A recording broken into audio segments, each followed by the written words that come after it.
안녕하세요. 마마린입니다. 다들 긴 겨울방학 어떻게 잘 보내고 계신가요? 저희 집은 아이 학교가 방학을 좀 일찍 시작해서 벌써 겨울방학이 한 달 반 정도 가까이 되어 가요. 이번 겨울방학이 거의 2달 반 되거든요. 정말 길죠. 그러다 보니까 아이와 함께하는 시간, 정확히 말하면 아이랑 투닥거리는 시간이 정말 많아졌어요. 그런데 때마침 저도 1월 달부터 새로운 활동을 시작해서 아이 공부 체크해주는 시간적 여유도 훨씬 더 줄었고, 또 이제는 정말 아이가 어떤 공부를 할 때 개념 정리를 하는 데 있어서 제 손을 떠나서 혼자 하려고 하는 편이거든요. 그래서 이제 정말 6학년이 되고 내년이면은 벌써 중학생이 되는 이 중요한 시점에 정말 좀 새로운 변화를 줘봐야 되겠다, 이런 생각을 해봤어요. 왜냐하면 이게 또 혼자만 공부를 하려고 하다 보면은 이해를 못하는 부분이 있을 수도 있고, 그리고 문제집 이외의 중요한 부분을 놓치고 갈 수도 있거든요. 그래서 그 부분을 좀 짚어주고 싶었어요. 그래서 선택한 건 인강. 드디어 중학교 인강의 세계로 입문하게 되었습니다. 방학 시작하고 나서는 아이와 함께 인강 쇼핑을 하러 다니기 시작했었는데요. 이게 처음 하다 보니까 종류도 워낙 많고, 그리고 어떤 걸 골라야 할지도 잘 모르겠고 정말 깝깝했어요. 아, 누가 좀 정해줬으면 좋겠다. 이번에 인강을 신청을 하려고 여러 가지 인강을 맛보기로도 들어보고, 실제로 결제해보고, 한번 들어보고, 또 환불까지 해보고, 이러면서 결국에는 아이한테 맞는 강의를 찾았는데요. 그래서 오늘은 제가 처음으로 인강을 골라보면서 겪었던 시행착오와 그리고 아이가 해준 피드백을 토대로 집에서 혼공을 하면서 처음으로 인강을 선택해서 들을 때 어떤 점을 고려해야 하는지 그 기준을 말씀드려 보려고 합니다. 첫 번째, 선생님의 목소리 톤과 속도가 생명. 집에서 혼자 공부를 하다 보면은 가장 큰 문제점이 뭔지 아세요? 이게 자꾸 딴 생각이 드는 거더라고요. 옆에서 지켜보는 사람이 없으면 더 그렇고요. 그러다 보니까 인강을 들을 때도 이게 지루하면 자꾸 딴 생각이 들게 됩니다. 요즘은 대부분의 강의가 이 플레이어 자체에 배속이 되어 있다 보니까 말을 빨리 돌릴 수는 있어요. 그런데 실제로 말의 속도가 경쾌하고 적당히 빠르면은 느린 말투를 배속으로 돌려서 빠르게 하는 것보다 훨씬 듣기가 좋았어요. 선생님의 말투가 좀 경직되어 있거나 아니면 너무 톤이 모노톤으로 단조롭다 보면은 같은 문제집으로 수업을 받는데도 불구하고 아이가 바로 딴짓을 하더라고요. 엄마, 너무 지겨워. 그런 수업은 바로 아웃. 선생님의 목소리 톤에 강약이 분명하고 말투가 경쾌해야 아이가 집중을 하기가 더 편합니다.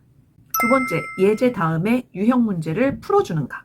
이번에 인강을 들으면서 또 알게 된 사실이, 같은 문제집을 강의를 해주는데도 어떤 강의는 예제 밑에 유형 문제를 그 자리에서 바로 풀어주고, 어떤 강의는 또 안 풀어주고, 이런 게 있더라고요.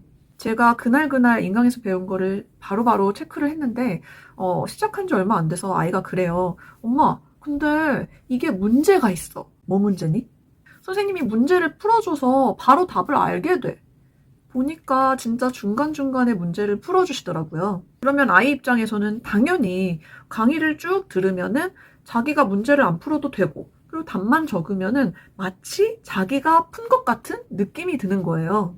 이렇게 하면 절대로 효과 없는 거 우리 알잖아요.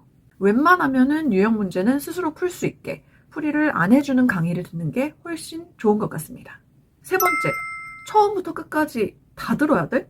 이번에 아이가 처음으로 인강을 듣기 시작하면서 처음에는 며칠 혼자서 알아서 해보게 하다가 제가 어느 날 우연히 수업 듣는 걸 옆에서 봤는데, 정말 너무나 순수하게도 인강을 틀어놓기 시작하면은 처음부터 끝까지 다 듣는 거예요.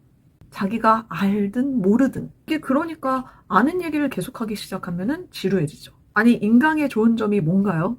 내가 필요한 부분을 돌려서 볼 수도 있지만 내가 필요 없는 부분은 과감히 건너뛰면서 시간을 효율적으로 쓸 수 있게 하는 게 인강의 장점이잖아요.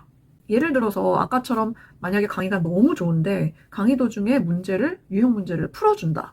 그러면은 그 부분 직전에 아이가 스스로 끊고 그 다음에 문제를 풀고 다시 그 부분부터 들으면 돼요. 그러면은 자기가 문제를 풀고 그 다음에는 선생님이 설명해 주는 것처럼 들리겠죠.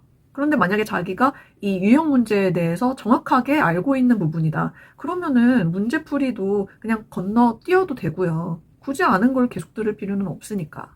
저는 이게 당연히 아이가 알고 있는 부분이라고 생각을 했었는데 처음 시작할 때는 이런 사소한 부분도 아이들이 모를 수도 있더라고요. 그러니까 인강을 적절하게 효율적으로 활용하는 방법을 알려주시고 듣게 해주는 게 좋을 것 같아요. 네 번째, 웬만하면 각 과목을 한 사이트에서 들을 수 있는 곳으로 선택하자. 인강을 고를 때 제일 먼저 찾게 되는 게 바로 브랜드 사이트들이잖아요.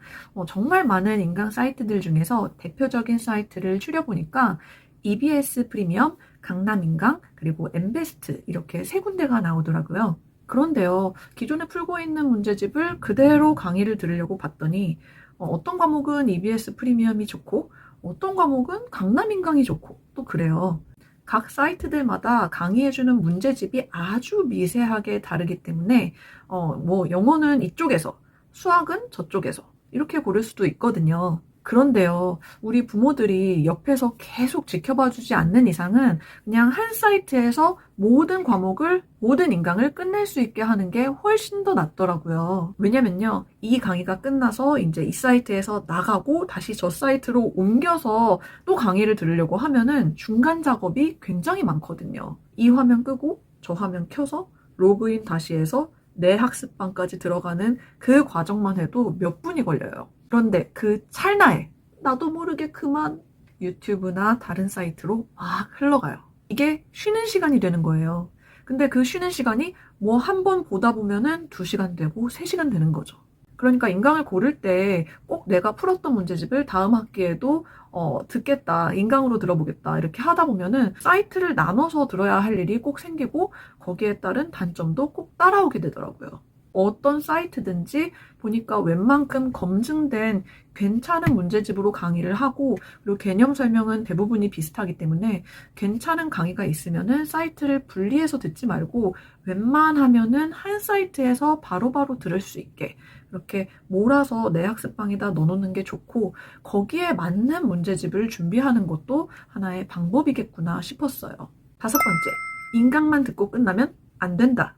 꼭 한번 개념을 짚고 가자. 인강은요, 학원처럼 숙제나 개념 정리 노트 이런 게 따로 없잖아요. 그래서 집에서 혼자 할 때는 인강을 듣고 나서 뭔가 정말 좋은 강의였다. 난 이제 다 아는 것 같아. 이렇게 착각을 할 수도 있죠. 그래서 꼭 한 번씩은 자기가 들은 개념들을 스스로 설명해 볼 수 있는 시간을 주면은 말하면서 정리가 되더라고요. 그렇게 하면서 버벅거리는 부분은 이제 다시 보게 되는데 그 시간이 진짜 공부하는 시간이 되더라고요. 저도 일하고 들어와서 이제 아이와 함께 짧게 개념을 정리해보는 시간을 가지고 있는데요. 같이 지지고 볶고 할 때보다도 훨씬 더 객관적으로 바라볼 수 있어서 좋았어요. 선생님이 이 부분을 이렇게 주의하래 이러면서 저랑 했으면은 절대 몰랐을 이야기를 알고 이야기를 하니까 정말 혼공도 이렇게 인강을 들으면서 하면은 훨씬 더 효과적일 수 있구나 이런 생각이 들더라고요.